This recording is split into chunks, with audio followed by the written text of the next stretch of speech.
Hello viewers, welcome to my channel. मैं हूं doctor Abhijit और आज की इस वीडियो में हम बात करेंगे फ्रोजन शोल्डर के बारे में।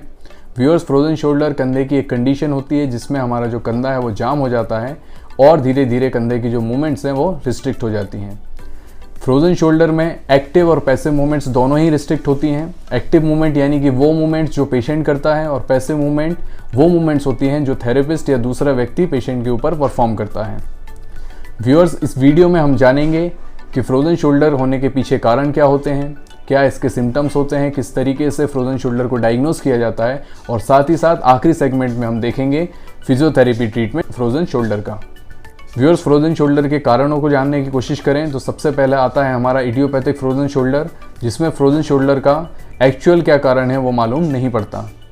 व्यूअर्स, दूसरा आता है हमारा पोस्ट सर्जिकल, यानी कि आप जब सर्जरी कराते हैं शोल्डर की या उसके आसपास के एरिया की तो करीब 11% जो शोल्डर की सर्जरीज होती हैं उन केसेस में फ्रोजन शोल्डर डेवलप होने के चांसेस रहते हैं। ऐसा क्यों होता है? क्योंकि हम अपना जो शोल्डर है उसको उस टाइम पर ज़्यादा मोबिलाइज नहीं करते, यानी कि उसकी मूवमेंट नहीं करते और धीरे धीरे जो हमारा शोल्डर है वो फ्रीज हो जाता है।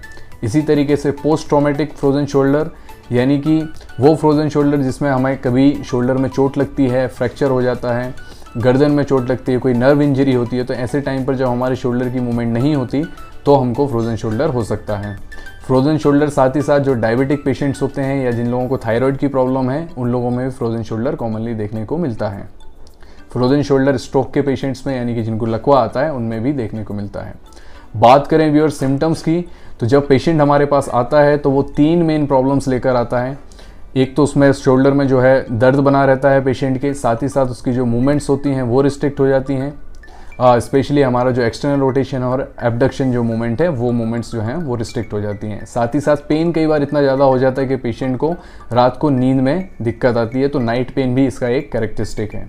डायग्नोसिस की बात करें तो व्यूअर जो फ्रोजन शोल्डर है उसका क्लिनिकल डायग्नोसिस होता है मोस्टली, लेकिन कई केसेस में इसमें हम एक्सरे और एमआरआई भी करवाते हैं ताकि दूसरी कंडीशंस को इससे डिफरेंशिएट किया जा सके। तो व्यूअर, चलिए अब हम बात करते हैं फ्रोजन शोल्डर के ट्रीटमेंट के बारे में। तो करीब 90% जो केसेस होते हैं फ्रोजन शोल्डर के वो फिजियोथेरेपी और एंटी इन्फ्लामेटरी मेडिकेशन से ही ठीक हो जाते हैं। बाकी के जो 10 बचे हुए % केसेस हैं उनमें सर्जिकल इंटरवेंशन की ज़रूरत पड़ सकती है। तो चलिए इस वीडियो में हम देखते हैं कि किस तरीके से हमें कौन सी फिजियोथेरेपी एक्सरसाइजेस करनी है जिससे हम अपने फ्रोजन शोल्डर को पूरी तरीके से ठीक कर पाएंगे। इस एक्सरसाइज के लिए आप एक चेयर या टेबल के सहारे इस तरीके से आगे झुक जाएं। अब आप हाथ में एक छोटी पानी की बोतल या फिर हाथ में वेट कप बांधकर इस एक्सरसाइज को कर सकते हैं। अब कंधे को एकदम ढीला छोड़ते हुए हाथ को आगे पीछे स्विंग करें। हाथ को आगे पीछे के अलावा आप अंदर बाहर लेकर जाएं। हाथ को आप क्लॉकवाइज डायरेक्शन में घुमाएं।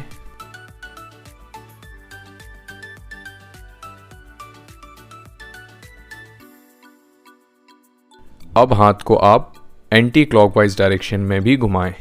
इन सारी ही मूवमेंट्स को आप 15 बार रिपीट करें। स्टार्टिंग में आप 15 रेपिटेशंस का एक सेट कर सकते हैं, फिर जैसे आपको कंफर्टेबल लगता है शोल्डर में आप 15 रेपिटेशंस के 3 सेट्स तक इस एक्सरसाइज को बढ़ा सकते हैं।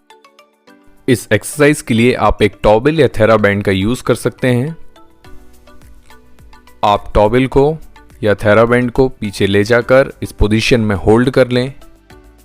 आपका जो अफेक्टेड शोल्डर है वो हाथ आपका नीचे रहेगा और जो हेल्दी शोल्डर है वो हाथ ऊपर रहेगा। अब ग्रिप को मेंटेन करते हुए ऊपर वाले हाथ की मदद से थेराबैंड को ऊपर खींचें। इससे आपके अफेक्टेड शोल्डर की इंटरनल रोटेशन जो मूवमेंट है, इंटरनल रोटेशन की जो रेंज है वो इंप्रूव होगी।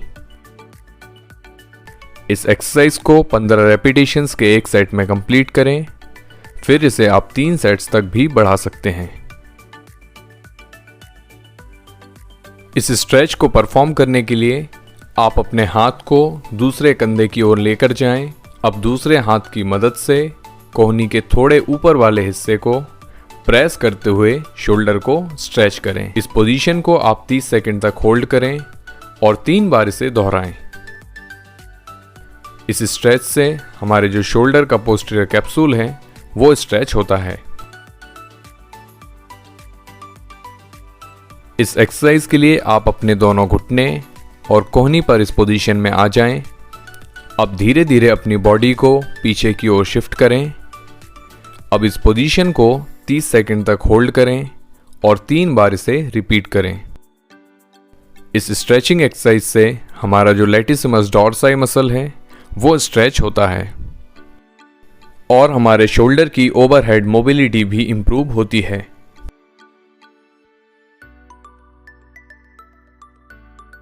शोल्डर बॉल क्लाइंब के लिए आप अपनी कोहनी को सीधा रखते हुए अपनी उंगलियों की मूवमेंट करते हुए हाथ को दीवार पर ऊपर लेकर जाएं। ध्यान रखें एक्सरसाइज करते वक्त आपका जो कंधा है वो नहीं उठना चाहिए और कंधे को आपको पूरी तरीके से रिलैक्स रखना है। आपकी जो मूवमेंट है वो केवल उंगलियों पर होगी।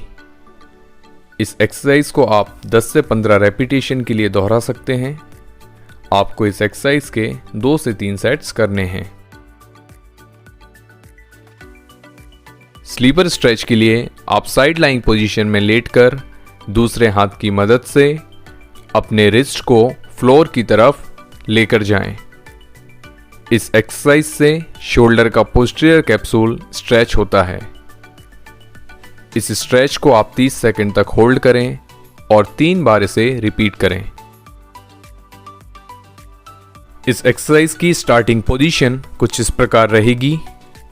अब आप मेडिसिन बॉल के ऊपर हाथ को रखकर बॉल को आगे की तरफ रोल करें और बॉल को वापस रोल करते हुए पीछे लेकर आएं। आपको इस एक्सरसाइज के 10 से 15 रेपिटेशंस के 2 से 3 सेट्स करने हैं।